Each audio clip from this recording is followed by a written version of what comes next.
நீங்கள் பார்த்துக் கொண்டிருப்பது நியூஸ் 21 செய்திகள். தமிழ்நாடு செய்திகளை உடனுக்குடன் தெரிந்து கொள்ள நியூஸ் 21 செய்திகளை பாருங்கள். உண்மை, உழைப்பு, உயர்வு. கலவை இடிகாட்டில் குவிந்த ஆயிரக்கணக்கான பக்தர்கள் கோலாகலமாக கொண்டாடப்பட்ட மயான கொள்ளை திருவிழா.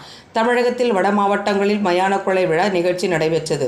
அதன்படி ராணிப்பேட்டை மாவட்டத்தில் உட்பட பல்வேறு பகுதிகளிலும் மயான கொள்ளை திருவிழா வெகு விமர்சையாக கொண்டாடப்பட்டது. அதன்படி கலவை பகுதியில் பிரசித்தி பெற்ற ஸ்ரீ அங்காளம்மன் ஆலயத்தில் 121ஆம் ஆண்டு மயான கொள்ளை திருவிழா நடைபெற்றது. முன்னதாக பொதுமக்கள் தங்களது நேர்த்திக் கடன்களை செலுத்தும் வகையில் பூங்கரகம் எடுத்தும், அலகு குத்தியும், தீச்சட்டி எடுத்தும், வேல் குத்தி கொண்டும், கார், ஜேசிபி, டாடா ஏசி உள்ளிட்ட பல வாகனங்களை கொண்டு கொக்கி போட்டு இழுத்து கொண்டும், பல்வேறு வேடங்கள் அணிந்தும் ஊர்வலமாக வந்தனர்.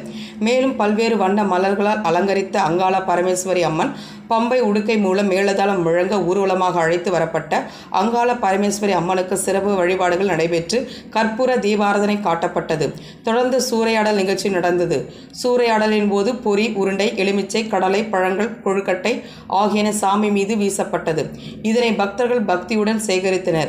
இதன் மூலம் குழந்தையின்மை, தீராத நோய் போன்ற பிரச்சனைகள் தீர்வதாக பக்தர்களின் நம்பிக்கையாக உள்ளது. இத்திருவிழாவில் ஆந்திரா, கேரளா, கர்நாடகா ஆகிய மாநிலங்களிலிருந்தும் பல்வேறு கிராமங்களைச் சேர்ந்த பல ஆயிரக்கணக்கான பொதுமக்கள் கலந்து கொண்டனர். நியூஸ் 21 செய்திகளுக்காக மாவட்ட செய்தியாளர் பாஸ்கர்.